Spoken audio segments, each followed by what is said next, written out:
नमस्कार। आकाशवाणी से दोपहर समाचार के साथ मैं प्रियंका अरोड़ा।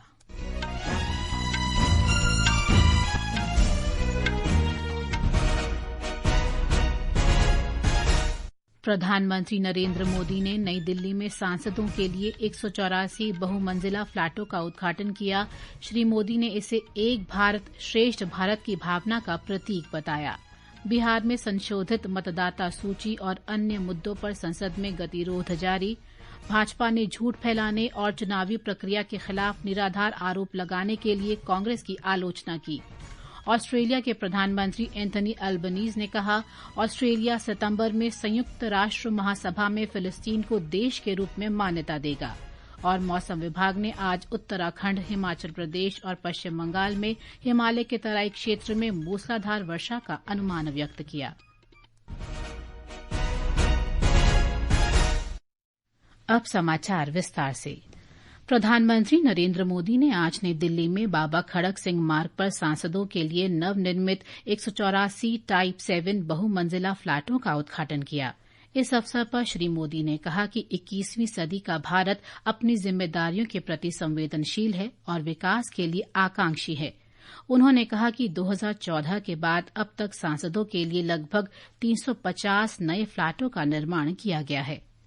सांसद आवास की कमी होने के बावजूद 2004 से लेकर 2014 तक लोकसभा सांसदों के लिए एक भी नए आवास का निर्माण नहीं हुआ था। इसलिए 2014 के बाद हमने इस काम को एक अभियान की तरह लिया। 2014 से अब तक इन फ्लैट्स को मिलाकर करीब 350 सांसद आवास बनाए गए हैं। श्री मोदी ने कहा कि विभिन्न राज्यों के सांसद इन आवासों में एक साथ रह सकेंगे। ये एक भारत श्रेष्ठ भारत के दृष्टिकोण का परिचायक है। आज मेरे आपसे कुछ आग्रह भी है। यहाँ देश के अलग अलग राज्यों और क्षेत्रों के सांसद एक साथ रहेंगे। आपकी उपस्थिति यहाँ एक भारत श्रेष्ठ भारत का प्रतीक बनेगी। हर प्रांत के पर्व त्योहारों का समय समय पर सामूहिक आयोजन होगा तो इस परिसर को 4 चांद लग जाएंगे। प्रधानमंत्री ने कहा कि 4 टावरों का नाम देश की महान नदियों के नाम पर दिया गया है। करोड़ों लोगों की जीवनदायिनी ये 4 नदियां कृष्णा, गोदावरी, कोसी और हुगली हैं। उन्होंने कहा कि नदियों के नामकरण की परंपरा राष्ट्र को एकता के एक सूत्र में बांधती है। श्री मोदी ने आशा व्यक्त की कि सभी सांसद एक टीम के रूप में एक साथ कार्य करेंगे। समेकित प्रयास राष्ट्र के लिए आदर्श बनेंगे। इन नए आवासों का एक महत्वपूर्ण आर्थिक पहलू भी है। हाल ही में कर्तव्य भवन के उद्घाटन के बाद उन्होंने कहा था कि किराए के भवनों से संचालित कई मंत्रालयों ने वार्षिक किराए के तौर पर लगभग 1,500 करोड़ रुपए खर्च किए हैं। प्रधानमंत्री ने कहा कि सांसदों के लिए पर्याप्त आवास की कमी सरकारी खर्च में वृद्धि का कारण बन रही थी। श्री मोदी ने इन फ्लैटों के निर्माण में शामिल सभी इंजीनियरों और श्रमिकों की भी सराहना की। प्रधानमंत्री मोदी ने कहा कि अनदेखी के कारण पुराने आवासों को प्राय नुकसान हुआ है। उन्होंने कहा कि सांसदों को अपने पुराने आवासों की खराब स्थिति के कारण बार बार कठिनाइयों का सामना करना पड़ा। पुराने आवास जिस तरह बदहाली का शिकार होते थे, सांसदों को जिस तरह आए दिन परेशानियों का सामना करना पड़ता था, नए आवासों में गृह प्रवेश के बाद उससे मुक्ति मिलेगी। सांसद साथी अपनी समस्याओं से मुक्त रहेंगे तो वो अपना समय और अपनी ऊर्जा और बेहतर तरीके से जनता की समस्याओं के समाधान में लगा पाएंगे। आवासीय परिसर सांसदों की कार्यात्मक आवश्यकताओं को पूरा करने के लिए आधुनिक सुविधाओं की पूरी श्रृंखला से सुसज्जित है। बिहार में संशोधित मतदाता सूची और अन्य मुद्दों पर संसद में आज भी गतिरोध देखने को मिला। संसद के दोनों सदनों की कार्यवाही विभिन्न मुद्दों पर विपक्षी दलों के हंगामे के कारण दोपहर 2 बजे तक के लिए पहले स्थगित कर दी गई। राज्यसभा की कार्यवाही आज सुबह जब 11 बजे शुरू हुई तो उपसभापति हरिवंश ने शून्यकाल चलाने की कोशिश की, लेकिन विपक्षी सदस्यों ने बिहार में मतदाता सूची के विशेष गहन पुनरीक्षण और अन्य मुद्दे उठाए। उन्होंने कहा कि उन्हें 5 विभिन्न मुद्दों पर विभिन्न राजनीतिक दलों से 29 स्थगन नोटिस मिले, जिनमें से 18 ऐसे मामले हैं जो न्यायालय में विचाराधीन हैं। इस बीच हंगामा जारी रहने के कारण उपसभापति ने सदन की कार्यवाही दोपहर 2 बजे तक के लिए स्थगित कर दी। उधर लोकसभा में भी इसी प्रकार के दृश्य देखने को मिले। सदन की कार्यवाही जब सुबह 11 बजे शुरू हुई तो विपक्षी सदस्यों ने विशेष गहन पुनरीक्षण के मुद्दे पर चर्चा की मांग के समर्थन में विरोध शुरू कर दिया। इसे देखते हुए अध्यक्ष ने लोकसभा की कार्यवाही दोपहर 2 बजे तक के लिए स्थगित कर दी। इस बीच दोनों सदनों की कार्यवाही जारी है। भारतीय जनता पार्टी ने देश में निर्वाचन प्रक्रिया के विरुद्ध आधारहीन आरोप लगाने और झूठ फैलाने के लिए कांग्रेस को दोषी ठहराया है। नई दिल्ली में आज एक संवाददाता सम्मेलन में केंद्रीय शिक्षा मंत्री और भाजपा के वरिष्ठ नेता धर्मेंद्र प्रधान ने कहा कि मतदाता सूची के पुनरीक्षण की प्रक्रिया देश में पहली बार नहीं हो रही है। एसआईआर पहली बार नहीं हो रहा है। हर एक राज्य में राष्ट्रीय स्तर पे चुनाव आयोग की एक नियमित प्रक्रिया है मतदाता सूची को व्यवस्थित करने के लिए। कांग्रेस पार्टी पहले ईवीएम के ऊपर झूठ बोलते हैं, कभी महाराष्ट्र की बात उठाते हैं, कभी हरियाणा की बात उठाते हैं, झूठ की वो एक नया पहाड़ बनाते हैं। इस बीच विपक्षी सांसदों ने आज बिहार में मतदाता सूची के पुनरीक्षण के विरुद्ध संसद भवन परिसर से निर्वाचन आयोग कार्यालय तक एक विरोध मार्च निकाला।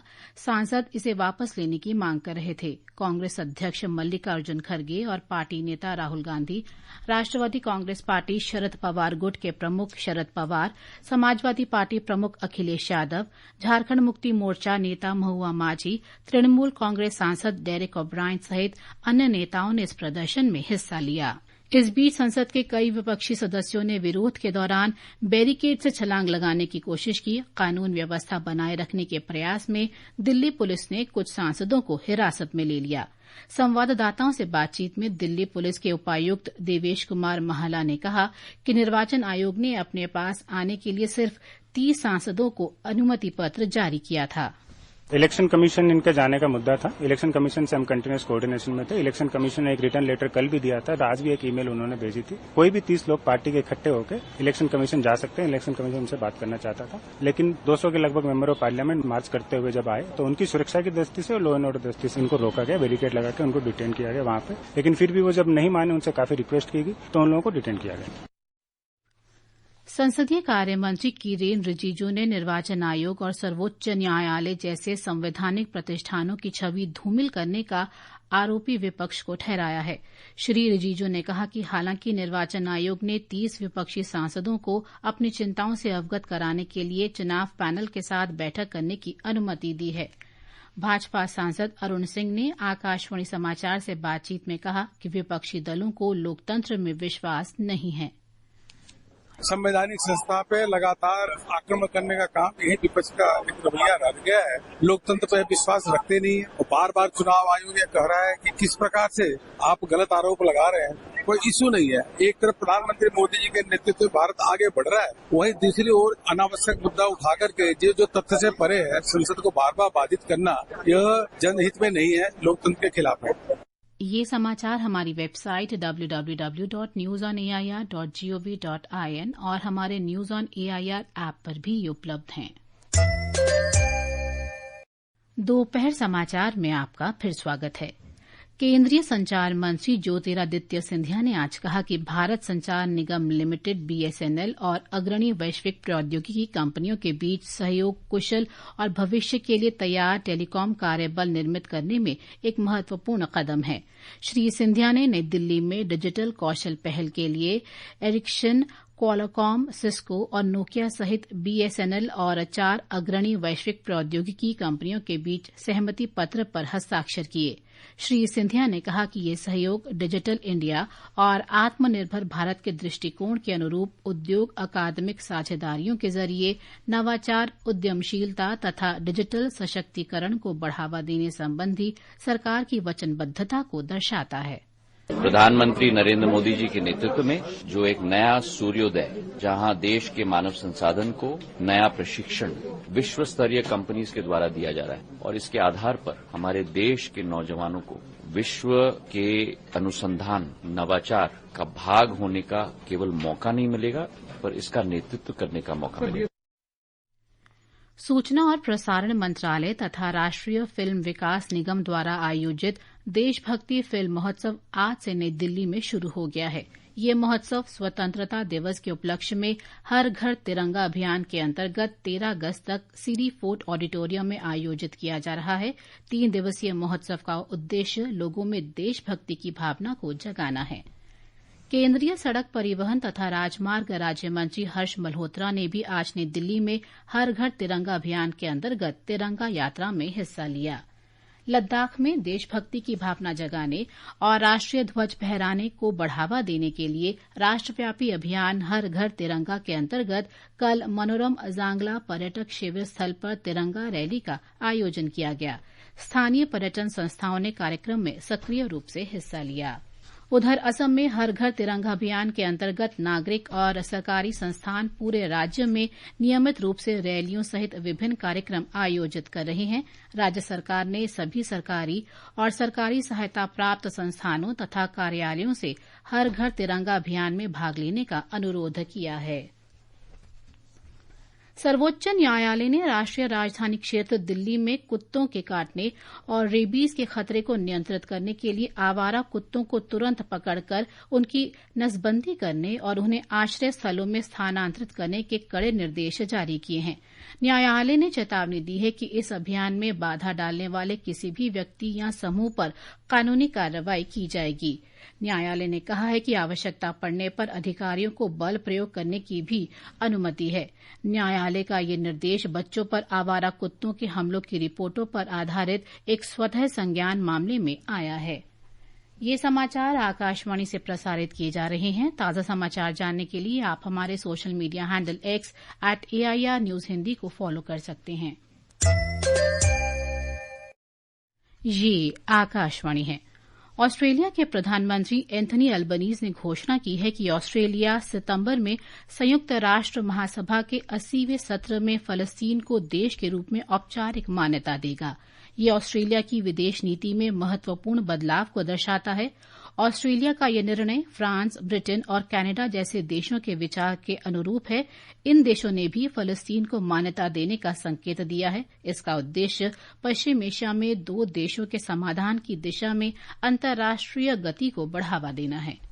Australia will recognise the state of Palestine. Australia will recognise the right of the Palestinian people to a state of their own, predicated on the commitments Australia has received from the Palestinian Authority. We will work with the international community to make this right a reality.